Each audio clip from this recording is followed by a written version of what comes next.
Hi there, I'm Jeremiah Salaska, Creative Director for Fifth Cell, and this is our new title, Hybrid. So Fifth Cell is actually known for Scribblenauts and other quirky titles like Drawn to Life, but now we've actually gone and done a third-person shooter for XBLA. In the shooter genre, innovation isn't necessarily a common word, but that's what we pride ourselves on. And so when we decided to do Hybrid, we wanted to do something that was actually completely different from the norm of what you're used to, but still kind of feels similar. So probably the biggest thing that separates Hybrid is its combat-focused movement. And so with combat-focused movement, instead of controlling the movement specifically, you just look at a cover and press A, your character will automatically go there. If you press B, they'll actually retreat, and you can actually, with the left stick, you can control on the path where they're going. So as they're flying to cover, they can move kind of strafe and dodge within their flight. The game actually doesn't have any ground movement except for strafing within cover. We're losing. Get back in there.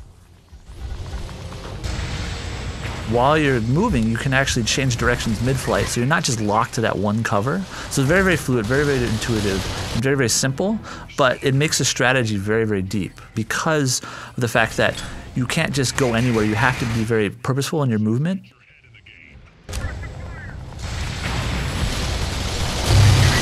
We're winning. Stay focused. What's really cool about this game is that because we have kind of a focused kind of movement, we can allow people to go to upside down cover or to wall cover seamlessly without any problems. So they just select it and they'll go upside down. We also have a kill streak system called drones.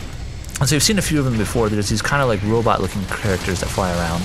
When you get one kill, you get a stalker, and he's a little buddy that flies around with you and kind of shoots where you shoot. When you get 3 kills in a row, you get a Warbringer, and a Warbringer is this huge kind of heavy artillery kind of guy that will fly around and kind of cause havoc.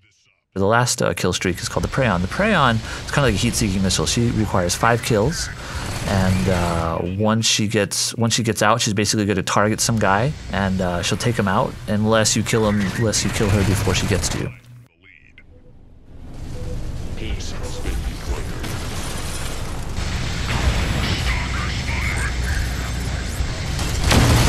We don't have a class-based system. Instead, we have a system where you can pair on the fly as you die. You can go into the respawn menu and you can pair and match weapons and abilities to your liking. So, like one of my favorite combos is the double-barreled shotgun, which is pretty much an insta-kill when you're right on top of somebody and you hit them. But it only has obviously 2 bullets. With teleports, you can kind of surprise people and sneak up on them. That's a really fun ability. There's other ones like heavy machine gun with a siphon ability, which basically siphons off their health and gives it to you. So as you're fighting and you're moving around, you can kind of siphon up their health and take them out. Time for the lead. So we actually have a persistent world war, so every single battle that you do matters. A lot of games where you just, you get in and you have personal achievement, and we have that too, where you're ranking up, you're getting new abilities, you're getting new weapons over time when you unlock them per level. But there's also this huge persistent world war that's going on across every single continent.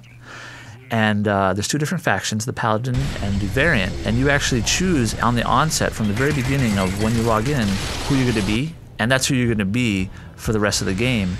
And so you're actually helping your faction do what they need to do by winning matches for them. And that'll actually not only help your faction, but it'll actually help you as well. We're actually using the Source engine, so this isn't a homegrown engine, but it's heavily modified. And it's actually running 60 frames a second. We actually thought that with a multiplayer shooter, that's really important to get that kind of smooth gameplay going. And so we spend a lot of time, optimizing and doing a lot on the Xbox to make sure that that works. Hybrid is out this summer for XBLA.